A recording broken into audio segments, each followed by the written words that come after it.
Hey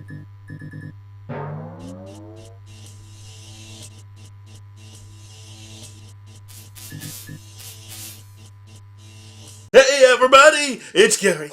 And Keith has said it's Pop Culture Minefield. Aren't you lucky?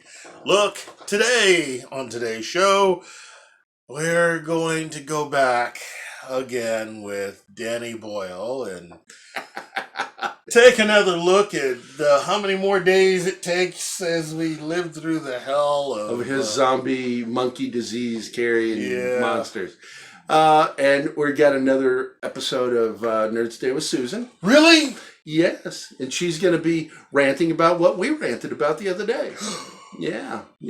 And, you know, because this is episode 97. We're getting close to the end of this season. She's all excited. She wrote on my page. She's like, congratulations. I'm like, congratulate yourself. You've been a part of this. But 97, we got 3 more episodes left until the end of the season. Holy end is coming, Gary. Yes. And we're going to reformat, do some stuff. Craig's really going to be cranking up as our producer to help push us to be good. Because it's not that we're bad, but we're not really that good a show. We try. We try. We're like Captain Kirk, and we're giving it our best. Spock. But he likes it when we get goofy, and he likes it when we do our little segments and just try to just being naturally funny the way we are. He likes that part. You know, we also have an update from a former X-Men producer who's decided to Who is this, do tell? They've decided to let the world know that they won't be a part of the MCU X-Men. I wonder who it is. We'll find out.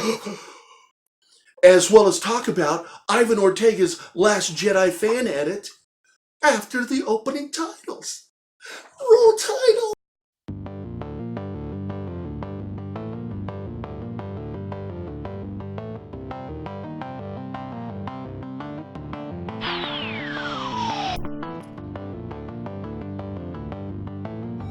From the deepest, darkest recesses of Dangerous Nerds headquarters, Keith Moncrief and Gary Kissel. We're back! You survived!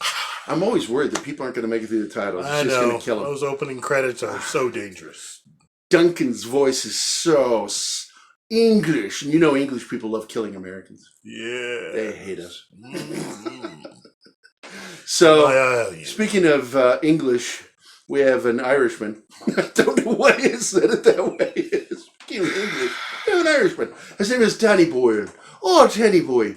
Oh, Danny Boy. Tell us, Danny Boy, what you got to say this week? Because last week, you opened your big mouth and said that Robert Pattinson, who just got cast as Batman, should also be the next James Bond. No pressure. No, just, what were you? Come on, man. And it's like I made that meme up of Captain Picard. Shut up, Danny. Shut up, Danny. You're drunk. Go home.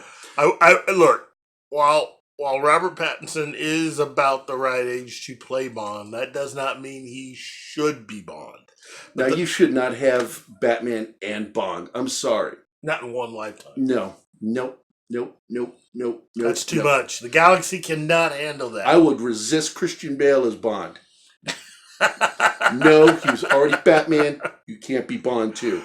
Yeah. So, shut up, Danny Boyle. But Danny has his eyes on doing a third of the 28 days later. Because it was 28 days later, then it was 28 weeks later. Mm-hmm. And now it's going to be, what, 28 years later? 28 months later? $28 later? 28... Maybe a sequel called 28 Seconds Later? Yeah. Oh, my God. Just, it's 28 days before. So, Danny's going to make he's got an idea. I have not. He's like, is he Irish? I think he's Irish. I've got an idea for another zombie film about monkeys. Monkeys making us sick because filthy monkeys make us sick, you know? Good boy, Danny boy. As long as they're not flying out of your butt, you're good.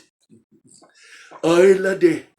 So, yeah, I at this point, I hard pass. I am not all in on that one.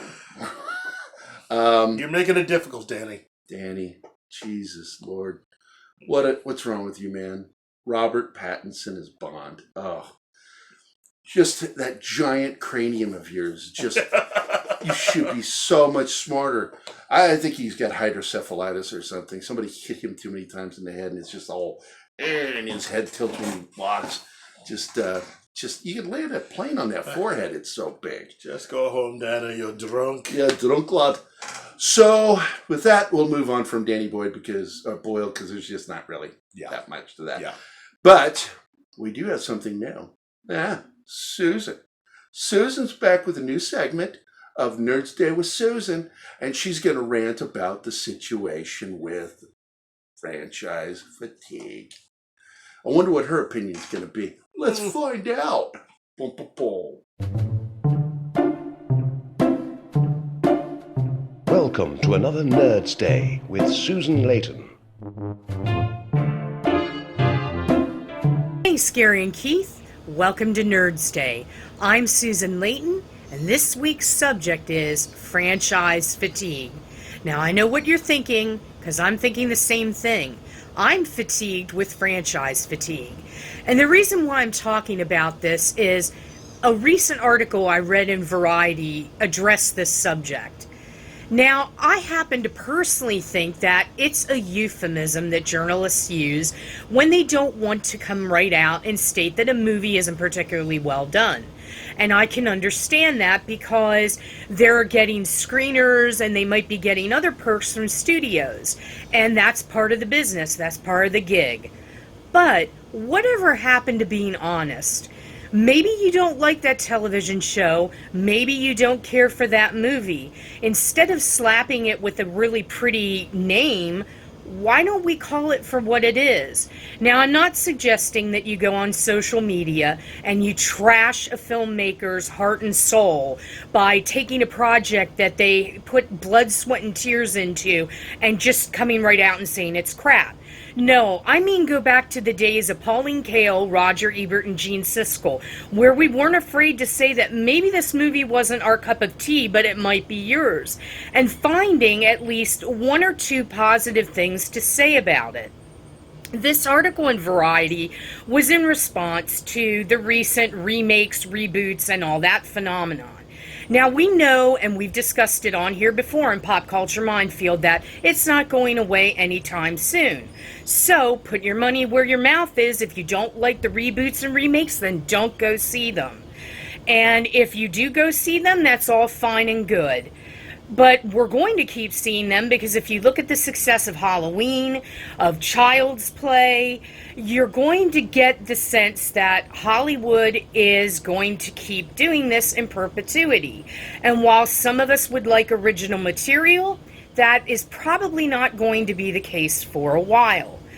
But like I said, it's not necessarily franchise fatigue, because you may have people out there that enjoy Star Wars or enjoy Star Trek.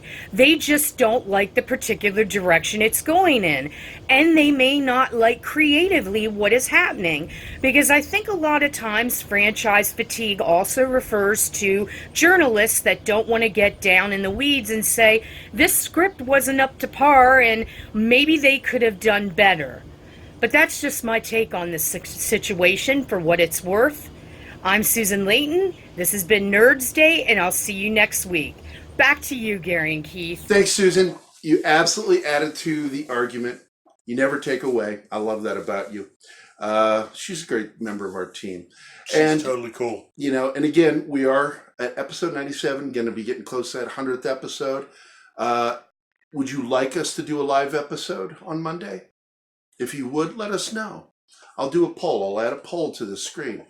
Would you like to see a live episode?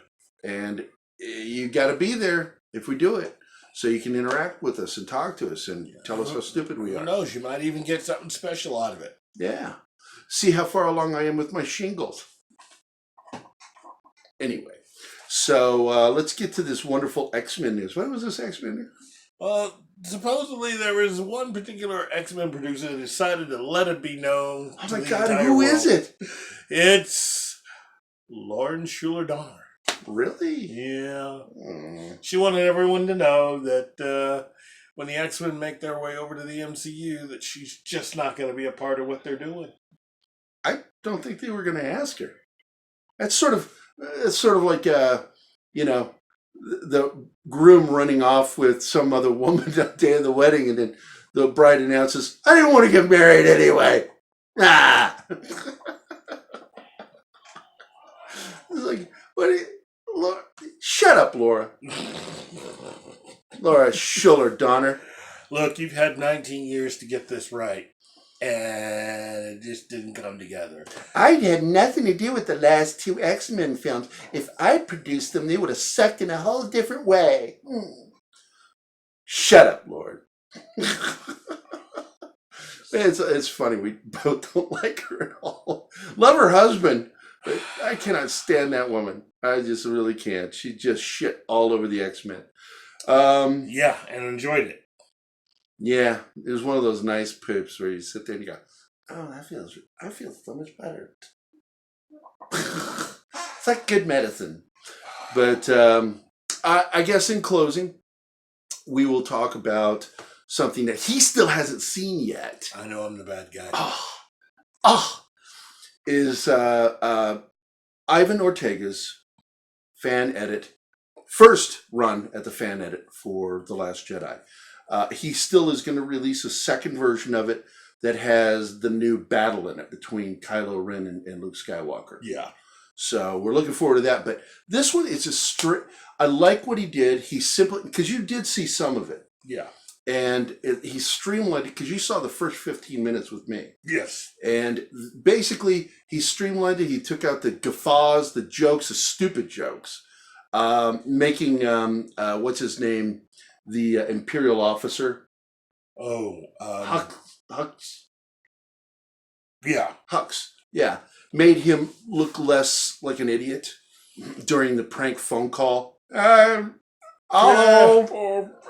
Took that all out.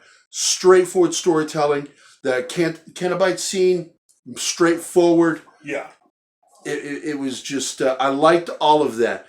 And the thing that really worked for me is he took a film that was so unpalatable and made it a little more palatable. Sure, there was still a lack of logic in it. Like, the cannon. They got the cannons aimed at the rebel cruiser. We better fight them. Well, wait a minute. That rebel cruiser is mobile. Move it.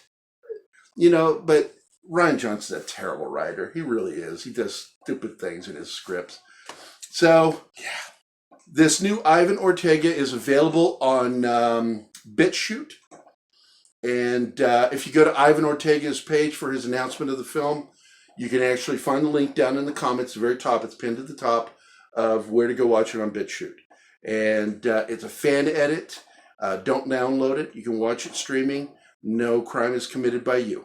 And it's worth it to see what could have been done a little bit better. Yeah. But I'm looking forward to a second release, which will have the fight between Luke and Kylo actually take place. Yeah. So looking forward to that. And it changes the whole outcome. Because at the end of his edit, I'll just spoil it for you right now. Luke doesn't die. Luke doesn't die. No. In fact, him sitting on that stone watching the two suns, boom, crash, credits. That's it. That is the end of the film. So, all right. That is it. We're the heck out of here. Thank you to all of you for watching this show. And make sure to click that like button, click the subscribe button, and make a comment. And don't forget the poll. I put it at the beginning of the video.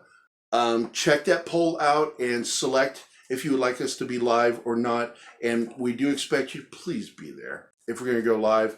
Because the only reason why we would go live is to interact with you. And it's why we're not doing the show live now, is because we just don't have that big of an audience yet. Yeah. And I would love to interact with people and answer questions or get told off. Tell me off. I like being told off.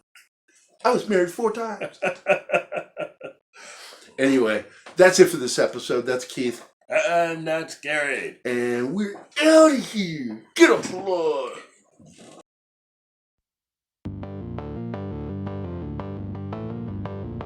please remember to like, subscribe and comment, as we love to hear back from our viewers. Also, if you enjoy our videos, please consider becoming a patron of our show through Patreon and or GoFundMe. Links are listed below the video in the description.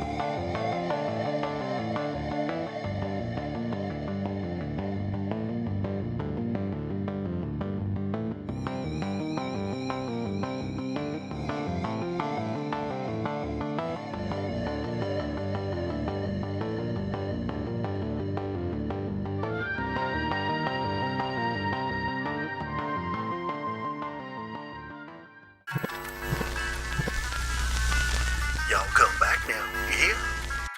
Yeah, Jimmy, crack corny. I'm trying to, but I just don't care.